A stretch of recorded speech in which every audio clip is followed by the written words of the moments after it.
Quando vi minha filha, Mariana, ali, jogada no chão como se fosse apenas mais uma sombra da cidade, senti que algo dentro de mim se rompia para sempre. Foi numa sexta-feira à noite, daquelas em que o frio penetra nos ossos mesmo quando a gente está de casaco. Eu acabara de descer do ônibus com as mãos ainda tremendo de cansaço da viagem. Só queria chegar em casa, preparar um café quentinho e descansar um pouco antes de dormir. Não esperava encontrar nada fora do comum naquele trajeto de 5 quadras. Mas aquela noite Deus tinha outros planos. A vi de longe, um vulto encurvado na esquina entre duas caixas de papelão. Não se mexia, não falava, não pedia ajuda. No começo pensei que fosse mais uma pessoa em situação de rua, como tantas que infelizmente povoam as calçadas quando cai a noite. Mas algo me fez olhar 2 vezes. Não sei se foi o cabelo comprido, escuro, familiar, ou a maneira como tinha os braços recolhidos contra o peito, como fazia quando era criança e estava com frio. Me aproximei devagar, com o coração batendo tão forte que conseguia ouvi-lo nos meus ouvidos.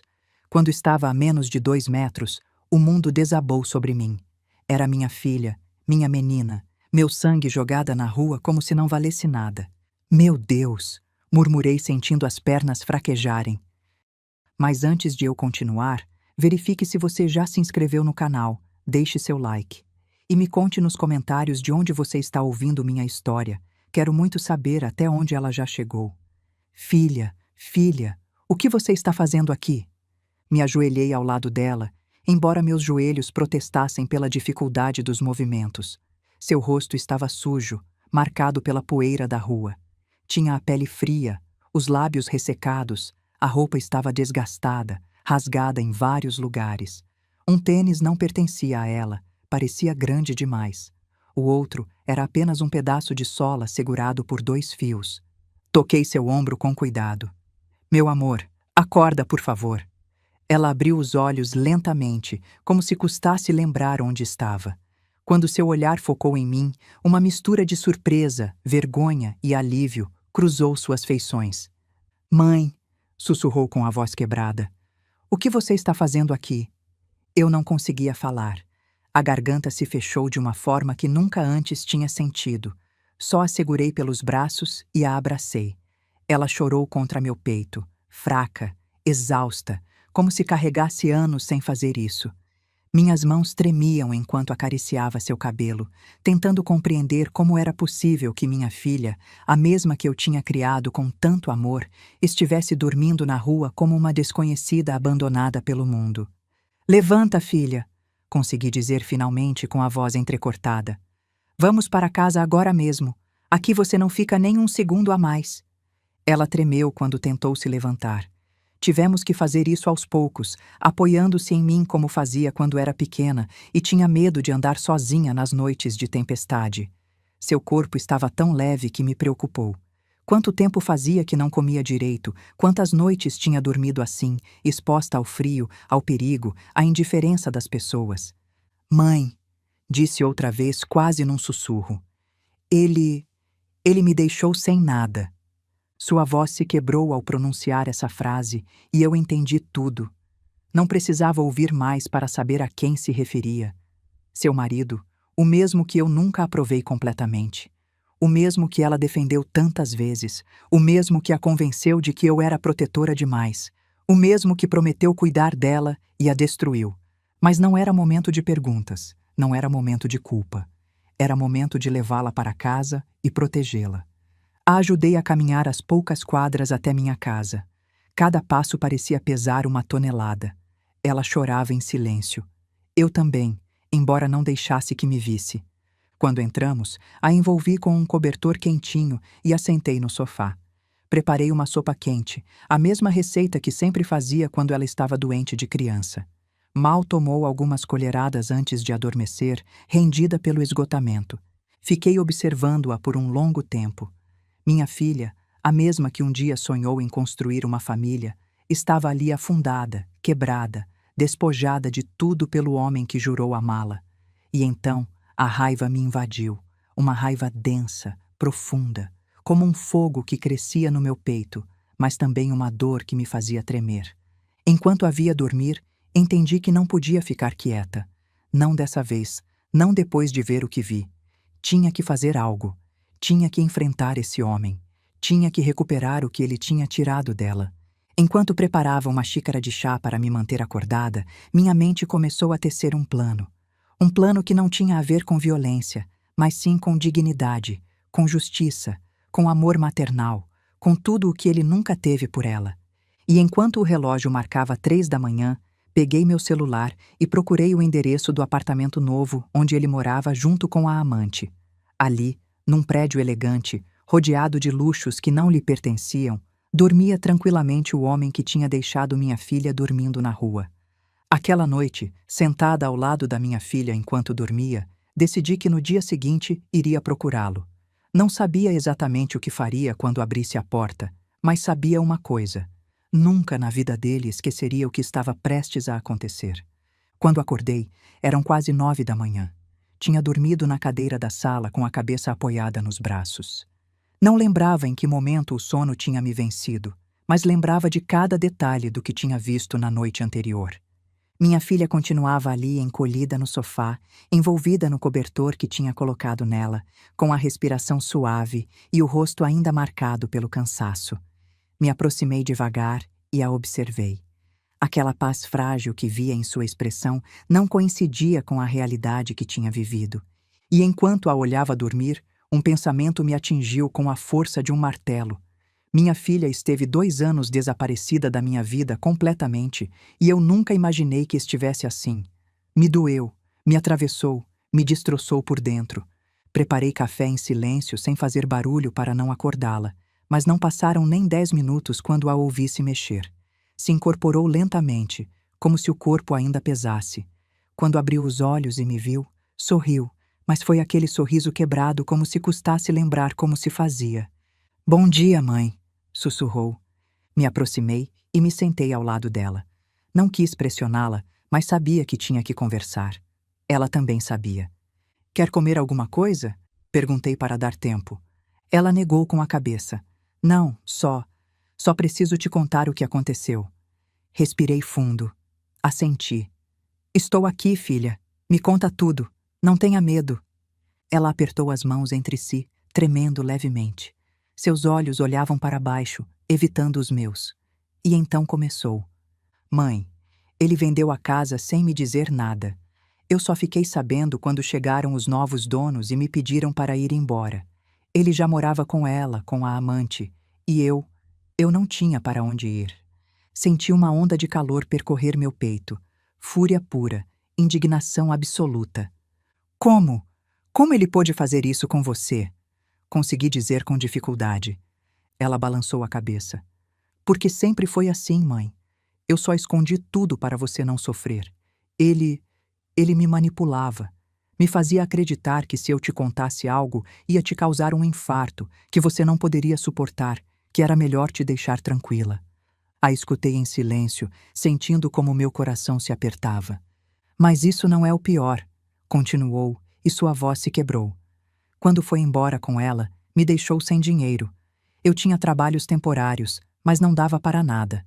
Dormia em casas de amigas, mas não durou muito, depois em pensões baratas. No final terminei na rua.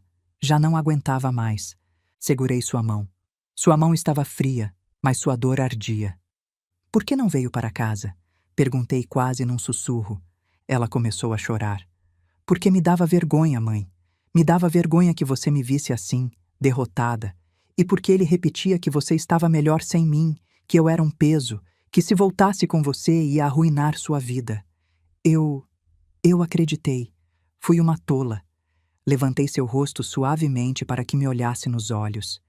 "Escuta bem", disse com voz firme, mas trêmula pela emoção. "Nunca, nunca foi um peso. Você é minha filha, minha família, meu sangue. Eu teria atravessado o mundo para te ajudar. Como pôde pensar que eu estaria melhor sem você?" Ela desabou. Seu choro inundou o ambiente. Sua dor se misturou com minha impotência. A abracei enquanto seu corpo tremia. "Me desculpa, mãe", repetia uma e outra vez. "Me desculpa." "Você não tem que se desculpar, filha", respondi acariciando seu cabelo. "Você não fez nada de errado. Foi vítima de um homem sem alma, Mas agora está aqui comigo e não vai passar mais uma noite na rua. Eu juro. Ficou ali abraçada a mim por longos minutos. Quando finalmente se acalmou, tomou ar e acrescentou: ele mora no condomínio Jardim das Palmeiras com a esposa dele, bem, a amante. Agora dizem que estão esperando um filho, por isso vendeu a casa tão rápido. Queria dinheiro para a vida nova dele. A vida nova dele. A frase perfurou meu peito como uma bala. Então esse miserável tinha trocado minha filha por uma mulher mais jovem e uma vida mais confortável. Sem remorsos, sem culpa, sem piedade. Me levantei do sofá e comecei a caminhar pela sala sem conseguir controlar a raiva que fervia nas minhas veias. Minha filha me olhava preocupada. Mãe, o que você vai fazer? Me detive. Olhei-a fixamente. Senti minhas mãos se apertarem em punhos. Vou fazer o que devia ter feito há muito tempo, disse com voz grave. Vou conversar com ele. Ela abriu os olhos com medo. Mãe, não, por favor. Ele é perigoso. Você não sabe do que ele é capaz. E ele não sabe do que eu sou capaz. Respondi sem desviar o olhar. Ela engoliu em seco. Me promete que não vai fazer nada de ruim. Olhei-a com ternura, mas com uma segurança que não lembrava ter sentido em anos. Te prometo que não vou fazer nada que te prejudique, mas não vou deixar que o homem que te destruiu continue vivendo como se nada tivesse acontecido. Ela baixou a vista.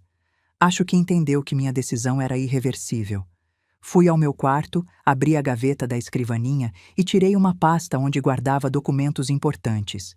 Não sabia ainda o que ia usar, mas sabia que precisaria de algo, qualquer coisa, alguma prova, algum dado, alguma pista, porque o que esse homem fez não podia ficar impune. Enquanto revisava papéis, ouvi a voz da minha filha. Mãe, obrigada por me buscar ontem à noite. Me virei. Ela estava na porta com um sorriso frágil, mas verdadeiro. E esse sorriso me deu forças. Filha, disse com voz suave, aproximando-me dela. Nunca mais pense que está sozinha. A abracei mais uma vez e naquela manhã, enquanto o sol apenas começava a aparecer pela janela, soube com certeza que no dia seguinte eu estaria olhando nos olhos do homem que destroçou a vida dela e que ele não esqueceria jamais o que estava prestes a acontecer. Dormi pouco aquela noite, na verdade quase nada. Cada vez que fechava os olhos, via o rosto da minha filha sujo, cansado, derrotado, e depois via o rosto desse homem a quem ela tinha chamado de marido durante tantos anos. Um homem que a usou, a enganou e a abandonou sem nenhum remorso. Me levantei antes do sol sair completamente. Preparei café, coloquei uma jaqueta grossa e fiquei sentada na mesa da cozinha, olhando a pasta de documentos que tinha tirado na noite anterior. Não sabia ainda o que estava procurando, mas algo dentro de mim dizia que ali havia peças de um quebra-cabeça que não tinha querido ver no passado. Enquanto revisava recibos antigos, contratos e uma cópia da certidão de casamento da minha filha, escutei seus passos suaves atrás de mim. Se aproximou com uma expressão que misturava vergonha e alívio. Bom dia, mãe, murmurou. Bom dia, filha. Conseguiu descansar? Ela assentiu, embora seus olhos dissessem outra coisa. Dormi melhor que em anos, confessou, e isso atravessou minha alma. Servi uma xícara de café quente para ela e nos sentamos frente a frente. A luz da manhã entrava pela janela e iluminava seu rosto. Era como ver um reflexo da menina que uma vez carreguei nos ombros para levá-la ao parque. A mesma que me pedia histórias antes de dormir. A mesma que prometia me ligar todos os dias quando fosse morar com o marido. Mas a vida tinha sido cruel com ela. Cruel demais. Filha, disse com voz firme, preciso que me conte tudo o que lembra, tudo, mesmo o que achar que não importa. Ela mordeu o lábio inferior hesitando, depois respirou fundo e assentiu. Está bem, mãe. Vou te contar tudo. Se acomodou na cadeira, como se preparando para abrir uma caixa cheia de lembranças dolorosas. Ele começou a mudar muito antes de ir embora com ela. Começou. No início pensei que estava estressado com o trabalho, mas não. Já tinha um relacionamento com aquela mulher. Eu era a tola que não queria ver.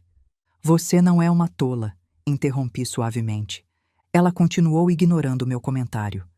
Um dia chegou furioso e me disse que a casa tinha que ser colocada no nome dele. Me gritou, me insultou e eu aceitei. Ainda não sei por que fiz isso. Talvez estivesse cansada ou talvez tivesse medo de ficar sozinha. Apertei os punhos sobre a mesa. E quando vendeu a casa? Perguntei. 1 mês depois, respondeu baixando o olhar. Me disse que a venda era para um projeto, mas eu não vi um centavo. Quando perguntei, gritou que não era da minha conta. Depois desapareceu 2 dias e quando voltou já estava planejando ir embora com ela. Minha respiração ficou pesada. E ninguém te ajudou? Nenhum advogado? Nenhum amigo? Ele me convenceu de que se eu o denunciasse, ele poderia dizer que eu estava mentalmente instável e que perderia qualquer direito. Até disse que poderia tirar meu sobrenome. Me aterrorizou, mãe. Senti algo que não saberia descrever. Não era só raiva, era uma dor antiga, profunda, quase primitiva, como se a injustiça cometida contra minha filha tivesse se cravado na minha própria pele. Me levantei da cadeira sem querer, impulsionada pela necessidade de caminhar. Ela me olhou preocupada. Mãe, o que está pensando? Estou pensando, disse com o coração acelerado, que esse homem vai pagar por tudo que te fez, que vou olhar nos olhos dele e vou lembrá-lo de quem sou eu e que não vou permitir que volte a destruir sua vida nunca mais. Ela ficou em silêncio. Depois, lentamente falou. Mãe, tenho medo. Me virei e a olhei com ternura. Você não precisa ter medo.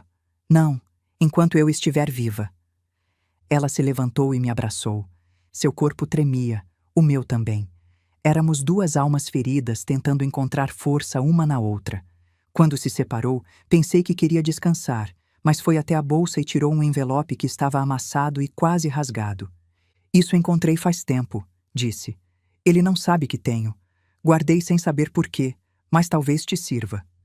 Peguei em minhas mãos. Abri o envelope com cuidado. Dentro havia cópias de e-mails impressos, contratos, mensagens de texto, todos relacionados com a venda da casa. Havia movimentos bancários suspeitos, depósitos em contas desconhecidas. E uma coisa que me chamou a atenção. Uma mensagem da amante dizendo: Vende logo, precisamos disso para fechar o negócio do apartamento. Apoiei as mãos sobre a mesa. Senti que tudo se encaixava, cada peça, cada engano, cada mentira.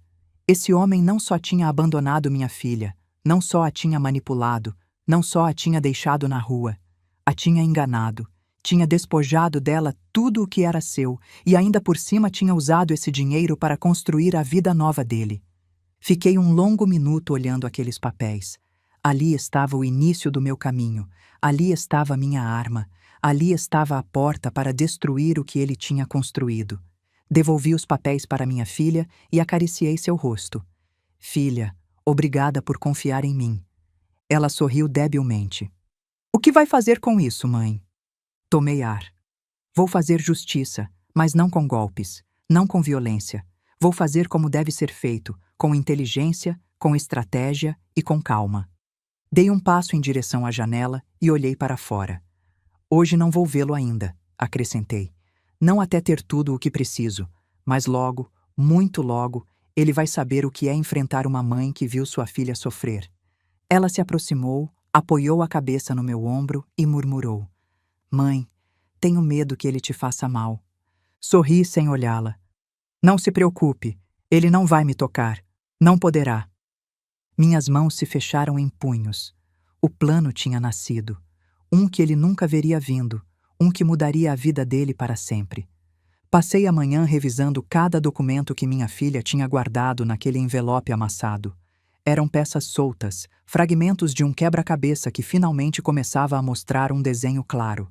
Mas sabia que se quisesse desmascarar esse homem, não podia ficar apenas com papéis soltos e suspeitas. Precisava de provas sólidas, testemunhas, detalhes, e conhecer de perto a vida falsa que ele tinha construído usando o sofrimento da minha filha. Às 3 da tarde peguei meu casaco, guardei os documentos numa pasta e saí. Minha filha dormia uma soneca profunda. Seu corpo precisava de descanso, sua alma também. Não quis acordá-la. Deixei um bilhete sobre a mesa. Filha, saí para resolver algumas coisas. Volto logo. Descanse. Mãe. Enquanto caminhava até o ponto de ônibus, sentia uma mistura de angústia e determinação. Não sabia exatamente o que ia encontrar no condomínio Jardim das Palmeiras, mas sabia que não voltaria para casa até ter informação suficiente para dar o próximo passo. O trajeto foi longo. O prédio ficava numa zona elegante da cidade, muito longe de onde moramos minha filha e eu. Lembro que enquanto o ônibus avançava via casas caras, carros luxuosos e pessoas com sorrisos de superioridade, como se a vida nunca tivesse sido cruel com elas. Me perguntei quantas vidas esse meu ex-genro tinha esmagado para chegar a esse lugar, quantas mentiras tinha dito, quanto dano tinha causado. Quando desci do ônibus, o prédio apareceu bem na minha frente. Era imponente, um edifício moderno de fachada de vidro, com jardins impecáveis e uma grade de segurança que parecia mais um muro. O contraste com o lugar onde tinha encontrado minha filha era violento, era obsceno, era insultante. Caminhei até a entrada com passo firme, embora por dentro carregasse um mar de emoções. Um guarda se aproximou imediatamente. "Boa tarde, senhora. Quem a senhora vem visitar?" Perguntou com tom educado, mas distante. "Venho ver Diego Ferreira", respondi usando o nome do meu ex-genro, sentindo como minha voz adquiria um fio que não sabia que tinha. O guarda revisou uma lista num tablet. "Seu nome?" Dei meu nome completo. "Espere." O guarda franziu a testa. "Não está registrada para nenhuma visita." Claro que não. Esse homem não permitiria que nem minhas lembranças se aproximassem da vida nova dele. "Só preciso deixar uns documentos", disse mantendo a calma. "São importantes. Posso esperar no saguão." O guarda hesitou. Me observou de cima a baixo. Não devia dar impressão de perigo. Era uma mulher de quase 60 anos com uma pasta na mão. Depois de alguns segundos, assentiu. "Está bem, mas não pode subir sem autorização. Espere aqui." Entrei no saguão. O ar frio e perfumado bateu no meu rosto. Havia sofás luxuosos, pisos brilhantes, luminárias modernas, tudo o que minha filha tinha perdido. Me sentei, respirei fundo e observei as pessoas que entravam e saíam. Casais jovens, executivos, uma mulher grávida, todos com vidas perfeitas, ou pelo menos vidas sem o inferno que minha filha tinha vivido. 15 minutos depois, escutei uma voz familiar. Não era a do meu ex-genro, era a de uma mulher. "A senhora é a mãe da Mariana?" Me virei. Era uma vizinha, soube na hora. Levava uma sacola com compras, vestia roupa elegante e tinha aquela expressão de quem sabe demais, mas não sabe se deve falar. "Sim", respondi me levantando. "Sou a mãe dela." Ela olhou para os lados como temendo que alguém escutasse. "Eu a vi faz tempo, antes dele deixá-la. Sua filha vinha muito aqui chorando. Ele gritava com ela na frente de todos. Uma vez a empurrou no corredor. Meu coração parou." "A empurrou?" Perguntei sentindo uma onda de fúria. "Sim", disse ela com a testa franzida. "Eu denunciei para a administração, mas ele disse que ela só tropeçou. E como é amigo do supervisor, bem, já sabe como isso funciona." Eu não sabia se agradecer ou chorar. Minha filha tinha sofrido mais do que imaginei. "E sabe se ele mora aqui com ela?" perguntei. A vizinha baixou o olhar. "Sim, ela veio morar aqui antes mesmo dele se separar da sua filha. Muitas pessoas sabiam. Tudo era um segredo pela metade." O ar me faltou por um instante. O engano tinha sido mais profundo e descarado do que pensei. A mulher se aproximou um pouco mais. "Sua filha não merecia isso", disse com firmeza. "Ninguém merece, mas ele se acha intocável." Intocável. Essa palavra retumbou no meu peito. "Obrigada", respondi com voz baixa, mas firme. "Obrigada por me contar." Ela assentiu e foi embora, me deixando sozinha com pensamentos que já não eram pensamentos. Eram fogos, eram facas, eram decisões. Olhei o elevador. Sabia que não podia subir. Sabia que hoje não poderia enfrentá-lo ainda, mas precisava ver mais. Então saí do prédio e contornei a estrutura procurando sinais da vida dele do lado de fora. E lá estava, na varanda do quarto andar. Ele, meu ex-genro, ria com um copo na mão. Ria como se a vida lhe pertencesse, como se nunca tivesse feito mal a ninguém.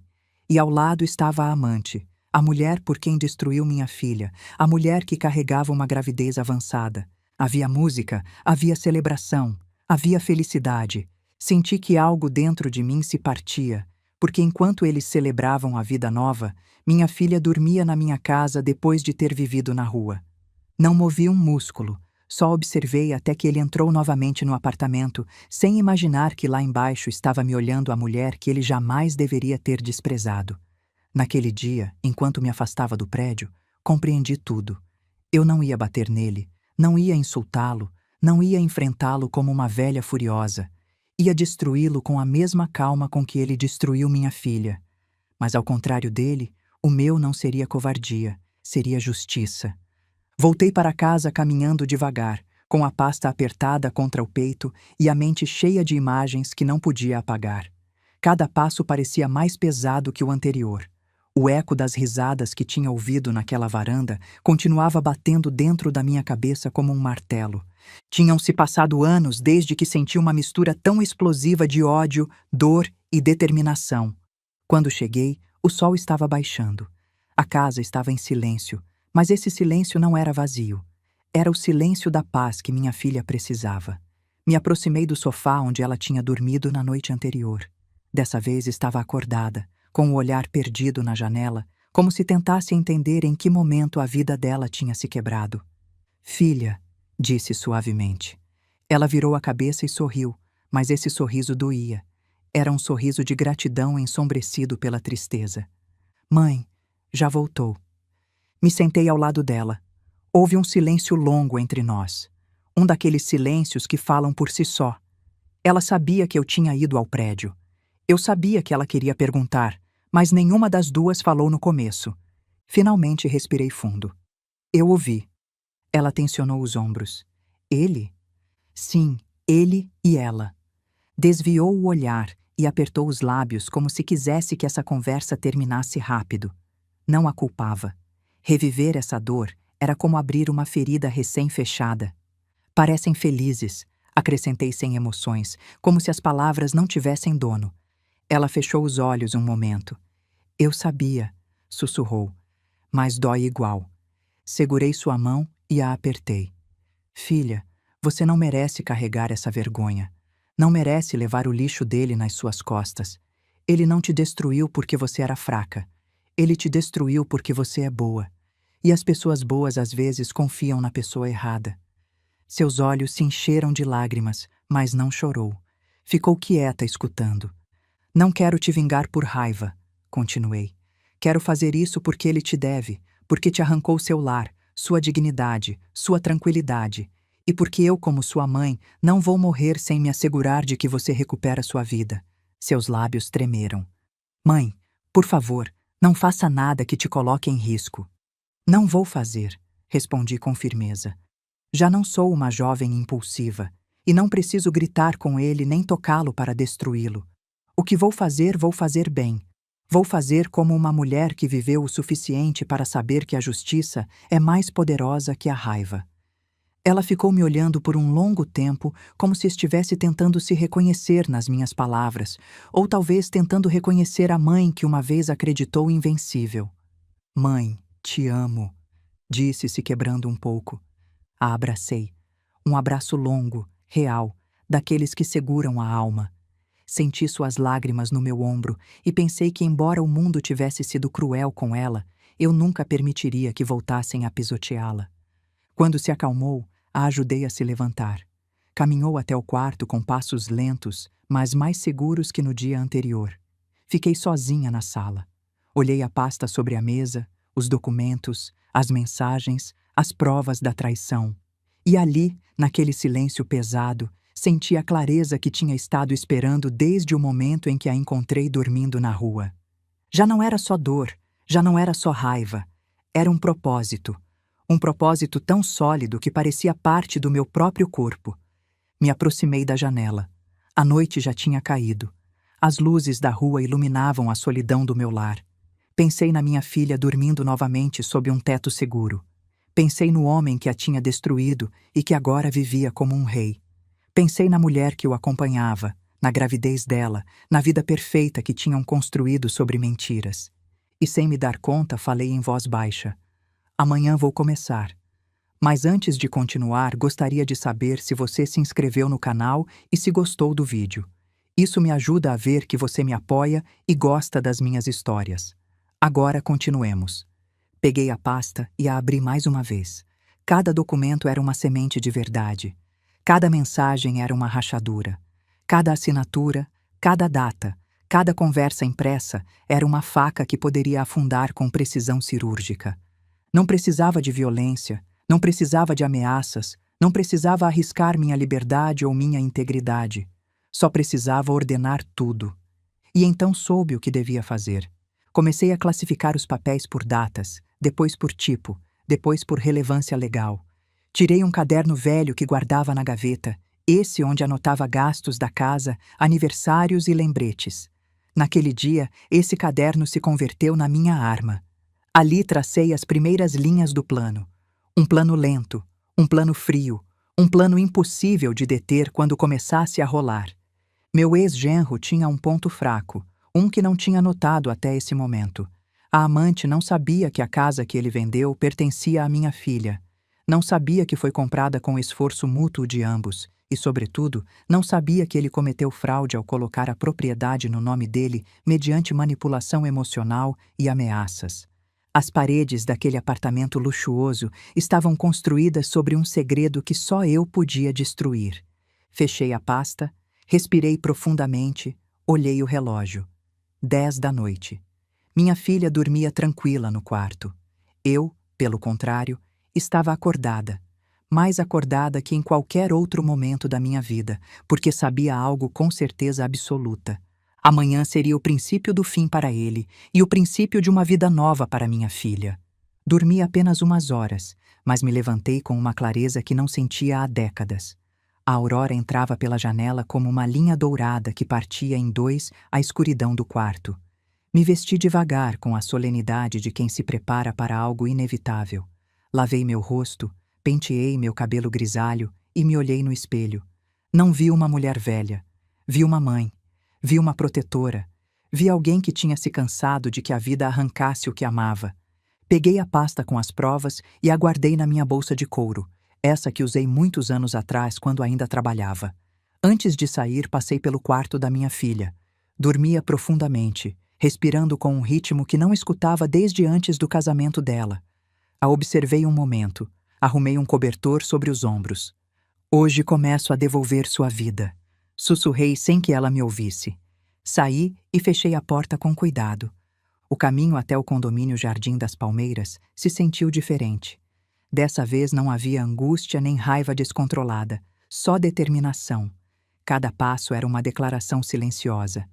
Vou por você, pelo que fez, pelo que destruiu. Quando cheguei, o guarda me reconheceu. Respirou fundo, como se já intuísse a tempestade que trazia comigo. Bom dia, senhora, disse com certa incomodação. Venho ver Diego, respondi sem rodeios. Deixe-me ligar, gaguejou ele. Não o interrompi, cravando o olhar nele. Não ligue, vou subir. O guarda hesitou. Olhou para a guarita, olhou para o prédio. Sabia que não podia me deter sem causar um problema. Finalmente cedeu. Está no quarto andar, apartamento 4B. Assenti guardando o endereço na memória como se tivesse esperado por ele toda a minha vida. Passei pela catraca e entrei no saguão. O elevador demorou séculos para se abrir, mas uma vez dentro, o silêncio metálico se sentiu como um prelúdio solene. Observei meu reflexo nas portas. Uma mulher com os olhos cheios de um fogo que ninguém poderia apagar. Quando as portas se abriram, o corredor estava vazio. Avancei devagar, sentindo cada batida no meu peito como um tambor anunciando a batalha. Na frente da porta 4B me detive, respirei, organizei minhas ideias. Me dê sua opinião. Você acha que estou indo longe demais ou estou fazendo exatamente o que uma mãe deve fazer? Se você acha que estou certa, comenta justiça. Se acha que estou exagerando, comenta exagero. Quero saber sua opinião sincera. Continue comigo que o que está por vir vai te surpreender. E toquei. No começo não houve resposta. Toquei de novo com mais força. Escutei passos, passos familiares, passos que minha filha devia ter ouvido milhares de vezes se aproximando dela. para machucá-la. A porta se abriu lentamente e ali estava ele, meu ex-genro, mais jovem que eu, mais forte fisicamente, mais arrogante que nunca. Vestia roupa esportiva cara, tinha um sorriso prepotente até que me viu. Seu rosto mudou. O sorriso morreu. Os olhos se abriram com uma mistura de surpresa, incômodo e medo. Você, cuspiu a palavra como se eu fosse uma peste. O que está fazendo aqui? Não respondi de imediato. O observei com detimento, sem pressa. Ele se incomodou. Você não tem nada para fazer na minha casa, acrescentou tentando recuperar seu tom de superioridade. Vim para falar com você, disse finalmente. E não vou embora até fazer isso. Ele soltou uma risada curta, nervosa. Falar de quê? Da sua filha. Ela procurou o que aconteceu com ela. Não vou me responsabilizar por uma inútil incapaz de se sustentar sozinha. Ali senti. O estômago se revirou. O sangue ferveu, mas não levantei a voz, não avancei, não o toquei. Só respirei fundo. Vou repetir isso só uma vez, disse com calma gelada. Fale da minha filha com respeito ou será pior para você. Ele franziu a testa. Pior? Está me ameaçando, velha? Não respondi, cravando o olhar nele. Uma ameaça é dizer algo que talvez ocorra. Eu não trabalho com talvez. Eu trabalho com fatos. Ele riu de novo, agora mais alto. E o que vai fazer? Me bater? Chamar a polícia? Contar ao mundo que sua filha é uma fracassada? Esse foi o momento exato em que compreendi por que minha filha tinha se quebrado, por que tinha caído tão baixo, por que tinha tido medo de voltar para casa. Esse homem não tinha alma. Me deixe entrar, ordenei. Não. Então vou falar aqui, respondi levantando um pouco a bolsa. Seus olhos se cravaram ali. O medo voltou. O que leva aí? O que deveria te preocupar? Respondi. Provas, documentos, mensagens, transações ilícitas, conversas com sua amante antes de você deixar minha filha.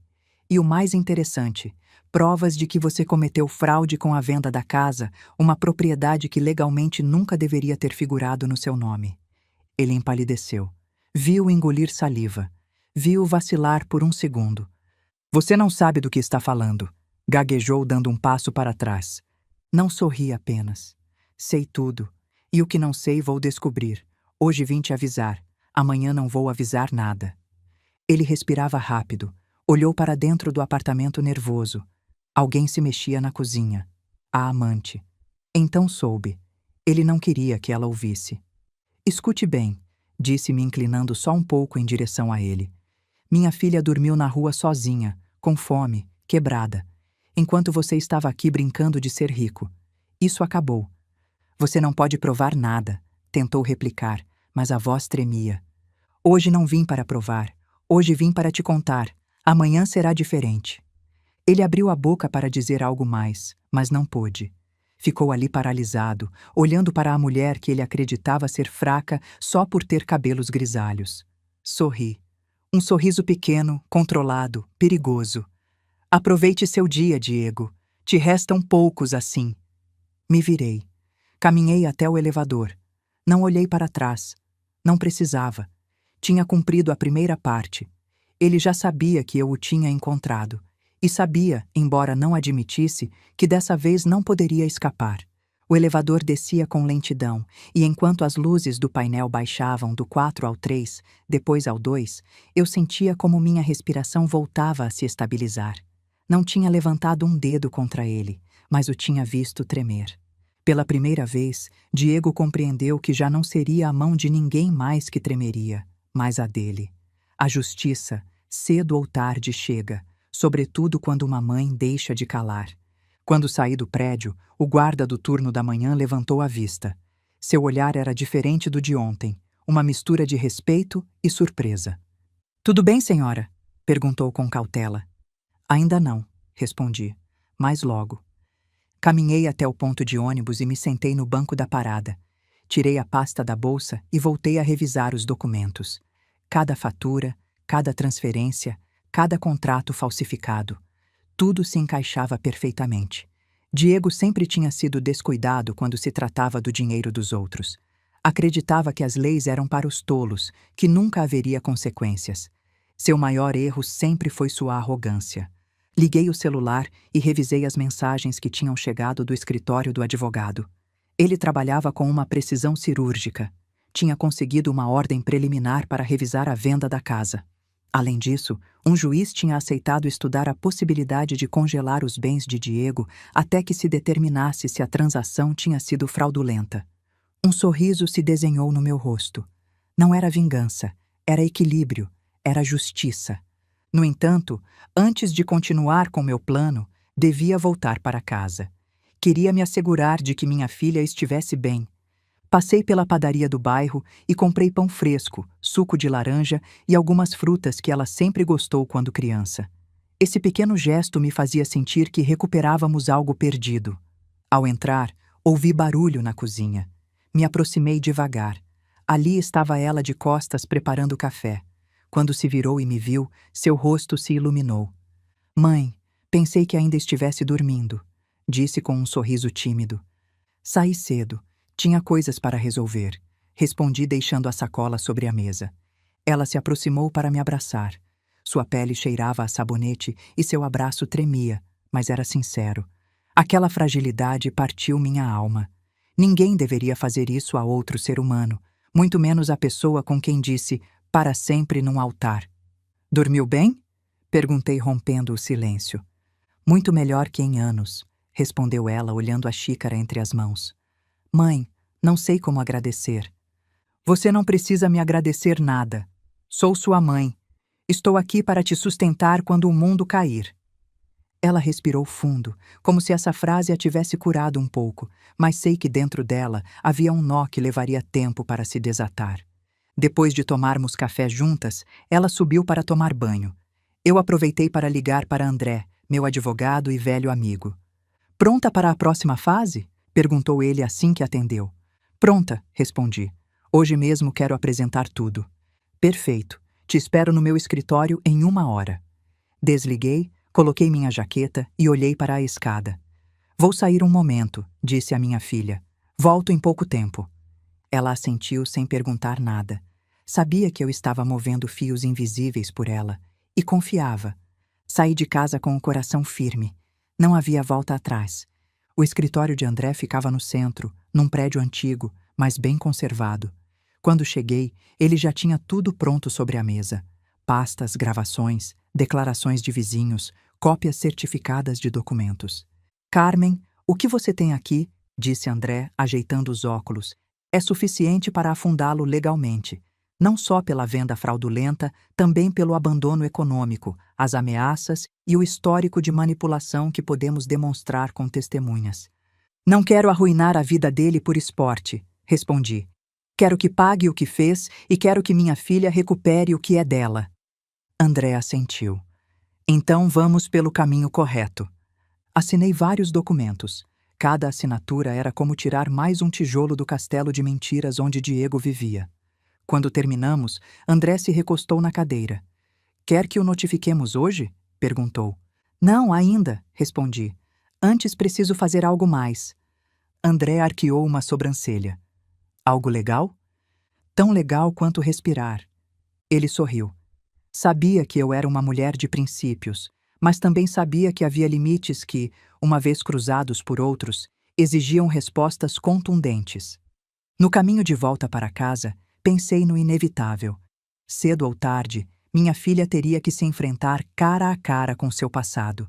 Mas antes era Diego quem devia sentir o chão se desmoronar sob seus pés. Voltei ao condomínio Jardim das Palmeiras. O guarda me olhou surpreso. "Outra vez por aqui, senhora?" "Tranquilo", disse. "Não vim para falar com ele." "Ah, bom", respondeu com alívio. Cheguei ao estacionamento subterrâneo. Sabia qual era o carro dele, um sedã preto que ele ostentava como se fosse um trono sobre rodas. Me aproximei e tirei algo da bolsa. Uma folha plastificada que não podia ser ignorada. Era uma cópia da queixa legal com data e carimbo do tribunal, não a original, mas suficiente para dar um ataque de nervos nele. Coloquei com cuidado no para-brisa sob o limpador. Depois me afastei alguns passos e observei o carro de longe. Ninguém mais notava, mas eu sim. Aquele papel era o princípio do final. Quando subi ao elevador para voltar à superfície, Meu celular tocou. O nome na tela me gelou. Diego. Atendi sem dizer nada. Velha, disse ele com a voz quebrada. O que você fez? O que é esse papel no meu carro? Por que está se metendo na minha vida de novo? Sorri, mas foi um sorriso triste, cansado. Por que você se meteu com minha filha? Respondi. Você não pode me fazer isso, Carmen. Você não pode. Sua respiração estava agitada, como se estivesse à beira de um ataque de pânico. Vamos conversar, por favor. Já conversamos hoje, respondi com calma. Espera, não desligue. Mas desliguei. O elevador abriu suas portas. Saí ao exterior. Respirei o ar fresco da tarde. Minha guerra não era de socos, era de verdades, e ele acabava de receber a primeira. Naquela tarde, depois de desligar o celular, fiquei alguns segundos olhando a tela apagada. Era estranho. Durante anos, Diego se tinha acreditado invencível, inalcançável, intocável. E agora, com apenas um papel sob o limpador do carro, a voz tremia como a de uma criança assustada. Guardei o celular no bolso e comecei a caminhar até a saída do condomínio. Era hora de voltar com minha filha, mas também era hora de preparar o próximo movimento. O papel no carro dele não era uma ameaça, era um aviso, uma pequena amostra do abismo que estava se abrindo sob seus pés. Enquanto me afastava, escutei passos apressados atrás de mim. Virei a cabeça, e ali estava ele, Diego, respirando com dificuldade, como se tivesse corrido vários andares pelas escadas para me alcançar. Suava, tremia, e sua arrogância, essa que tanto o tinha alimentado, não estava em lugar nenhum. Carmen, espera, disse levantando uma mão. Me detive, não por ele, mas pelo que representava esse momento. Pela primeira vez na vida dele, ele era quem perseguia outro. O que quer? Perguntei com voz neutra. Podemos conversar entre adultos, gaguejou engolindo saliva. Entre pessoas maduras. Já conversamos hoje, repeti sem me mexer. Não assim, não com esse papel. O que é isso? Que tipo de mentira está inventando? Tirei a bolsa e, sem abri-la completamente, deixei que visse a borda dos documentos dentro. Nada que você mesmo não tenha provocado. Diego recuou um passo. Seu rosto se contraiu numa mistura de fúria e medo. Você não pode destruir minha vida, disse num murmúrio quase desesperado. Como você destruiu a da minha filha? Respondi olhando-o fixamente. Como você a deixou sem casa? Como a abandonou? Como a empurrou? Como a humilhou para que nunca voltasse comigo? É isso que quer que esqueçamos? Ele abriu a boca, mas não teve resposta porque a verdade o acurralava mais que qualquer golpe. Isso já passou, tentou dizer, recuperando um pouco de ar. Temos que olhar para a frente. Você olhou para a frente quando vendeu o que era dela, respondi dando um passo em direção a ele. Agora vai ter que olhar para trás, para tudo o que fez, e dessa vez não poderá se esconder. Ele se tensionou. Carmen, tenho uma vida agora, um filho a caminho, não quero problemas. Eu também não queria, contestei com frieza. Mas você os criou, e a diferença entre você e eu é que eu assumo o que faço. Ficou em silêncio, mas sua respiração denunciava que estava à beira do colapso. Esse homem que tinha feito minha filha chorar tantas vezes, agora tinha medo de umas folhas de papel. Sem dizer mais, me virei. Ele não me seguiu, não se atreveu. No caminho para casa, liguei para André. Quero ver a amante, disse. A amante? Repetiu surpreso. Sim, preciso do testemunho dela. Embora não dê oficialmente, preciso que ela saiba com quem está vivendo. André suspirou. Carmen, isso pode complicar. Eu sei, mas é necessário. Ele sabia que não podia me deter. Está bem, te envio o endereço dela. Meu celular vibrou segundos depois com uma mensagem. Endereço, número do apartamento, nome completo. Ao chegar em casa, minha filha estava sentada na mesa revisando um caderno velho. Quando me viu entrar, me dedicou um sorriso suave. Mãe, você fez algo, não fez? Assenti. O primeiro passo. Ela não perguntou mais. Não queria detalhes. Talvez tivesse medo de ouvir a verdade. Ou talvez confiasse em mim mais que em qualquer explicação. Comemos juntas. Uma comida simples, mas cheia de algo que há tempo não sentíamos. Esperança. Depois de jantar, a acompanhei até o quarto. Dei boa noite e esperei que dormisse. Quando soube que estava descansando, peguei a bolsa outra vez. Era hora de continuar. O endereço de Camila ficava em outro bairro elegante, num prédio menor, mas igualmente caro. Depois da briga com Diego e de descobrir a verdade, ela tinha saído do apartamento dele e voltado para o seu próprio lugar. Cheguei perto das 9 da noite. O porteiro me deteve. Quem procura? Camila Duarte, respondi. Ele revisou uma lista. Quem é a senhora? Uma velha conhecida. Não menti. Eu a tinha visto ao lado de Diego mais vezes do que gostaria de lembrar. O porteiro hesitou um momento, depois ligou por telefone para o apartamento, falou em voz baixa, desligou. Pode subir, disse finalmente. Quando cheguei à porta do apartamento, escutei uma voz feminina do outro lado. Quem é? Sou Carmen, respondi. A mãe da Mariana. Houve um silêncio longo, tenso, profundo. A porta se abriu uns centímetros. Camila estava ali com o cabelo preso, olhos inchados e um roupão elegante. O ventre arredondado demonstrava sua gravidez avançada. Entre, disse finalmente, abrindo a porta por completo. Entrei sem tirar a jaqueta. Camila se sentou no sofá com uma mão apoiada no ventre. Sei por que veio, disse sem me olhar diretamente. Ah, é? Respondi. Diego me ligou. Está assustado. Me sentei na frente dela. Deveria estar, respondi com calma. Ela suspirou e finalmente me olhou nos olhos. Ele me disse que a senhora quer arruiná-lo. Ele se arruinou sozinho, disse sem pestanejar, e arrastou minha filha com ele. Eu só estou colocando as coisas no lugar. Ela baixou o olhar. Parecia nervosa, parecia cansada, e pela primeira vez parecia perdida. Carmen, disse em voz baixa. Eu não sabia que ele tinha deixado Mariana na rua. Ele me disse que ela o abandonou, que estava louca, que era violenta, que não merecia nada. E você acreditou? Perguntei, me inclinando para a frente. Seus olhos se encheram de lágrimas. Sim, admitiu tremendo. E agora? Agora não sei no que acreditar. Tirei a pasta da bolsa, coloquei na frente dela. Acredita nisso? Disse. Ela abriu a pasta, olhou os documentos, leu as mensagens, as datas, as provas. Seu rosto mudou a cada folha. Sua respiração se acelerou. Suas mãos tremeram tanto que quase derrubou os papéis. Meu Deus, sussurrou. Camila, disse suavemente. Não vim te pedir nada. Só vim te mostrar a verdade. O que decidir fazer depois é coisa sua.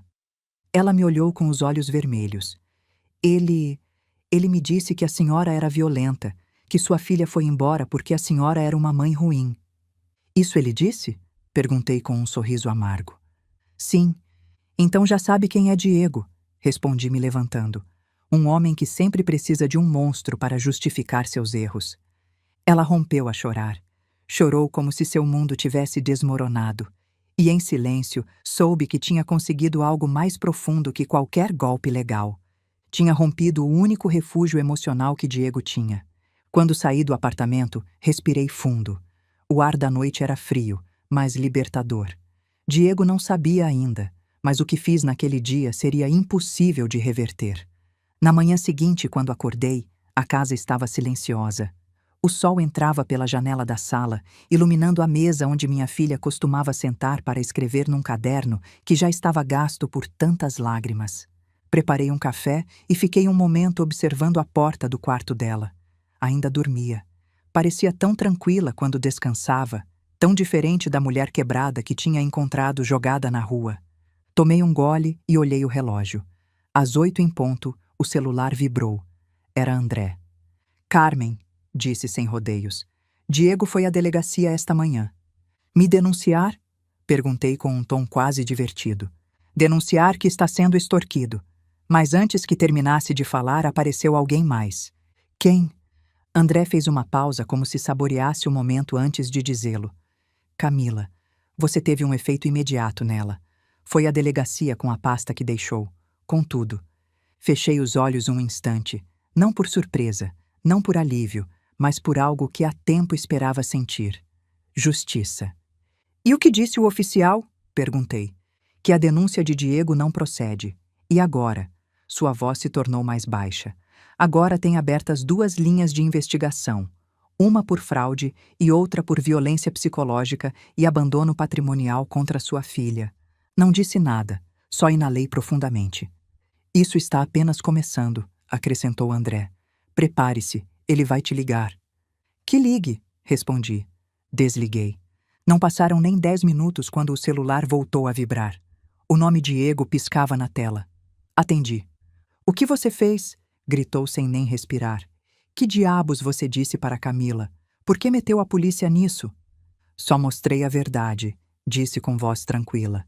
Mentira, cuspiu. Você manipulou tudo, a confundiu, a envenenou. Diego, ela leu suas mensagens. Seu próprio histórico te envenenou sozinho. Houve um silêncio tenso. Escutei sua respiração acelerada, quase irregular. Não me arruine a vida, disse finalmente com um tom que roçava a súplica. Você arruinou a vida da minha filha, respondi sem elevar a voz. O que acontecer com você a partir de agora não é assunto meu. Ele bateu em algo. Uma porta, um móvel, não sei, mas algo se quebrou. E não falo de madeira. Carmen, disse de repente já sem fúria. Podemos conversar pessoalmente? Não temos nada para conversar, contestei e desliguei. Às 5 da tarde, André chegou em casa. Trazia consigo uma pasta e um rosto sério. Carmen, disse ao entrar, isso está se movendo mais rápido do que esperava. O que aconteceu agora?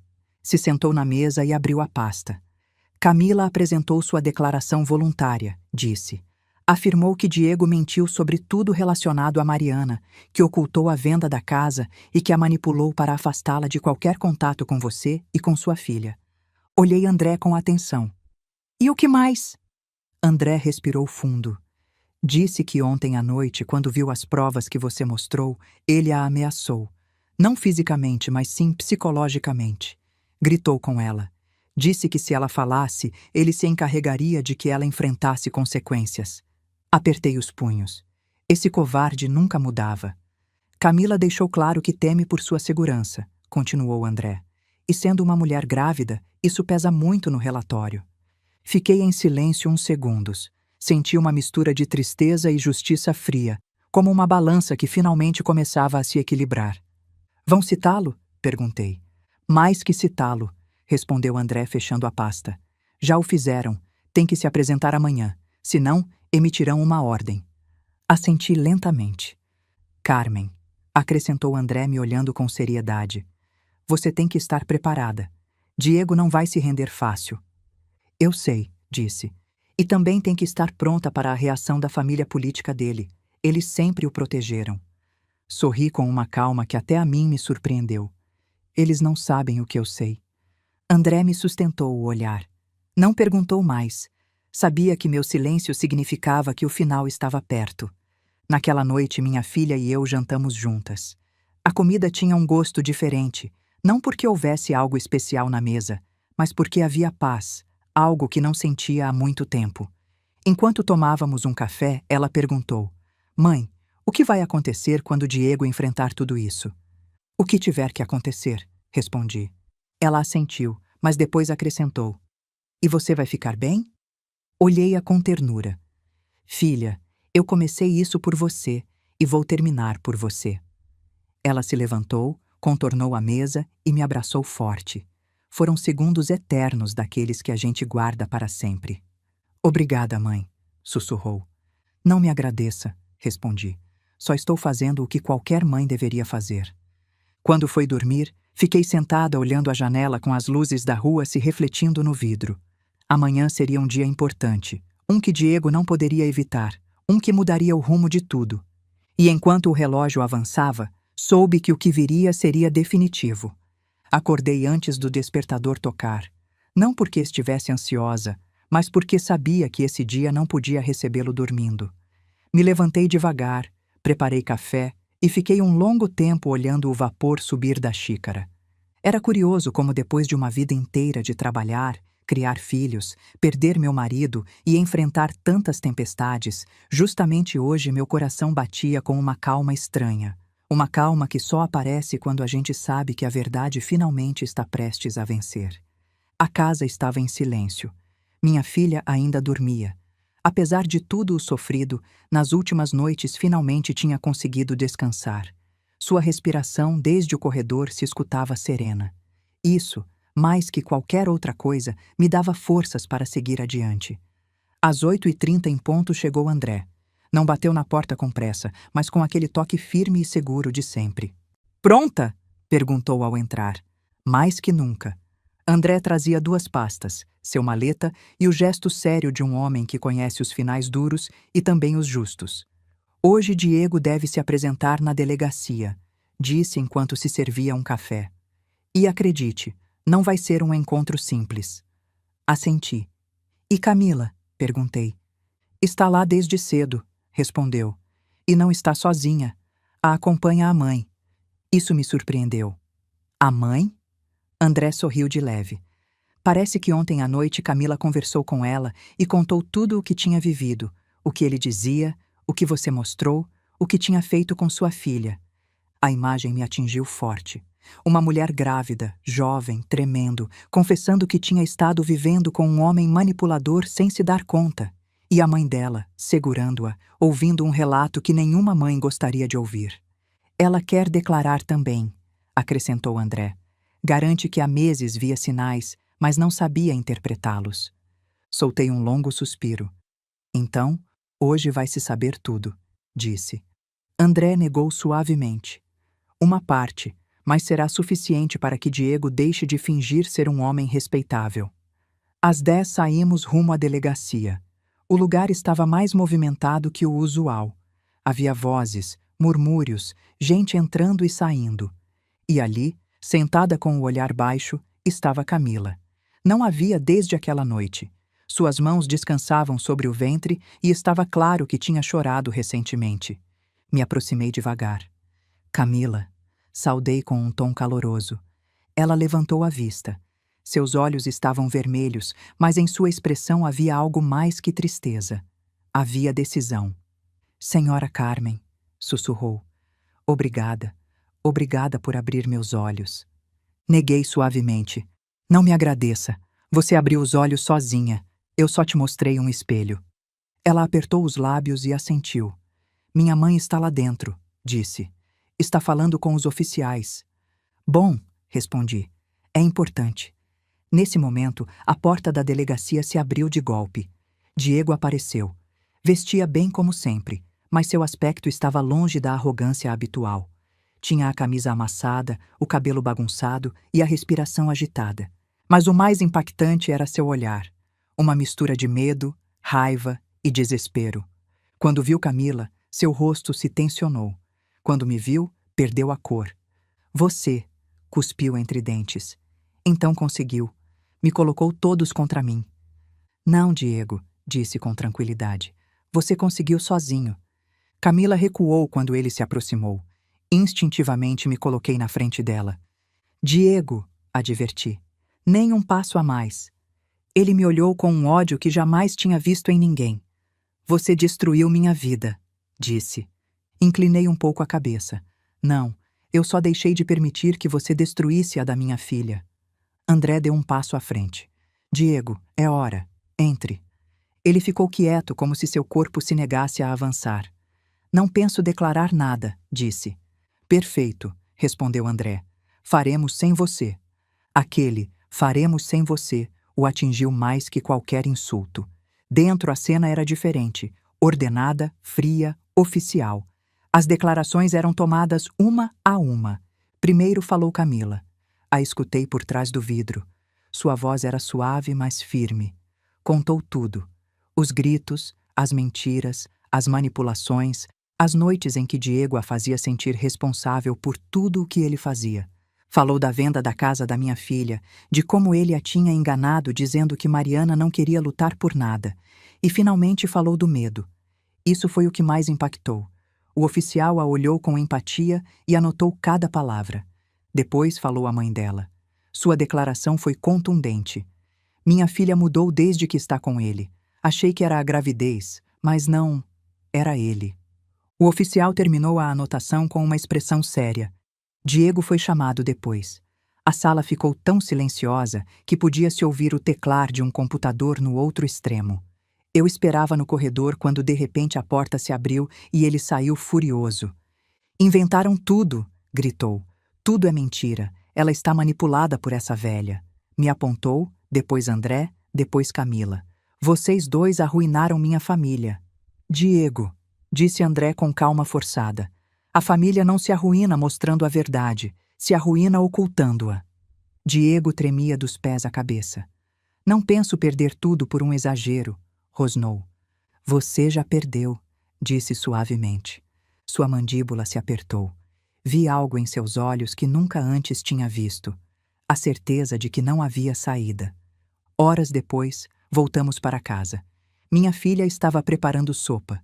Se apressou em minha direção. "Como foi?" perguntou. Olhei-a, respirei fundo e coloquei minhas mãos nos ombros dela. "Acabou, filha. Ele está encurralado. Já não pode te fazer mais mal." Ela ficou imóvel. Depois começou a chorar, mas era um choro diferente, como se seu corpo expulsasse anos de dor retida. A abracei. Senti sua cabeça tremer sobre meu peito. "Mãe, por que demorei tanto para ir embora dele?" perguntou entre soluços. "Porque você acreditou no amor", disse. "E isso não é um erro." Se separou um pouco e me olhou com olhos vermelhos. "Você acha que vou poder começar de novo?" Acariciei seu cabelo. "Vai. Você não está sozinha. Não estará nunca mais." Naquela noite, enquanto ela dormia, recebi uma mensagem. Era André. "Carmen, acabaram de emitir uma restrição contra Diego. Além disso, vão iniciar o processo de investigação formal. Amanhã te conto mais." Li várias vezes. Senti um alívio imenso, não porque quisesse vê-lo afundado, mas porque pela primeira vez em anos minha filha podia levantar a cabeça sem medo. Me servi um uísque, me sentei na poltrona e suspirei longo, profundo, libertador. De repente meu celular voltou a vibrar. Era um número desconhecido. Atendi. Silêncio. Depois uma voz quebrada. "Carmen", era Diego. "Não quero problemas", disse. "Só quero falar com você como pessoa. Só isso." Permaneci calada. "Estou destruído", continuou. "Perdi Camila. Minha família não quer me ver. E agora, enfrentando a lei, não sei o que fazer." Não respondi. "Sei que você..." engasgou. "Você tem razão. Fui um monstro." Isso me surpreendeu. "Carmen, eu só..." engoliu saliva. "Só quero te pedir perdão. Não sei se serve de algo. Não sei se muda algo, mas tinha que dizer." Respirei fundo. "Diego", disse com voz firme, "não sou eu quem tem que te perdoar." Houve um silêncio longo. "Eu sei", sussurrou e desligou. Quando deixei o celular de lado, fiquei olhando a parede.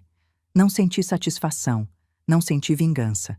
Só senti que o círculo tinha se fechado. Minha filha dormia segura no quarto ao lado. Camila, grávida, estava longe de um homem que poderia ter destruído sua vida. Diego, pela primeira vez, enfrentava as consequências reais de seus atos. E eu podia dormir sem a sensação de que estava falhando com a memória do meu marido. Terminei o uísque, apaguei a luz e, enquanto subia as escadas, uma certeza me acompanhou. Tínhamos sobrevivido e amanhã seria melhor. Há momentos na vida que parecem roubar o ar, mas também há outros que o devolvem. Hoje, sentada na mesa onde meu marido e eu compartilhamos tantas lembranças, olho minha filha dormida no sofá, abraçada a um cobertor, respirando tranquila, e entendo que tudo valeu a pena. Nunca imaginei que teria que resgatá-la de uma queda tão profunda. Nunca pensei que a encontraria dormindo na rua com a mesma roupa com que um dia saiu de casa, acreditando que o amor bastava para ser feliz. Naquele dia senti que meu coração se partia, mas também entendi que uma mãe jamais deixa de ser mãe, nem quando o filho cresce, nem quando a vida se torce. Nesses meses aprendi que a justiça nem sempre é rápida, mas quando chega, chega com uma força que muda tudo. Minha filha começou terapia, está reconstruindo sua autoestima e voltou a se olhar no espelho sem vergonha nem medo. E eu voltei a sentir que ainda tenho algo para oferecer a esse mundo, mesmo aos meus 60 anos. Com relação a Diego, não guardo rancor. Não preciso.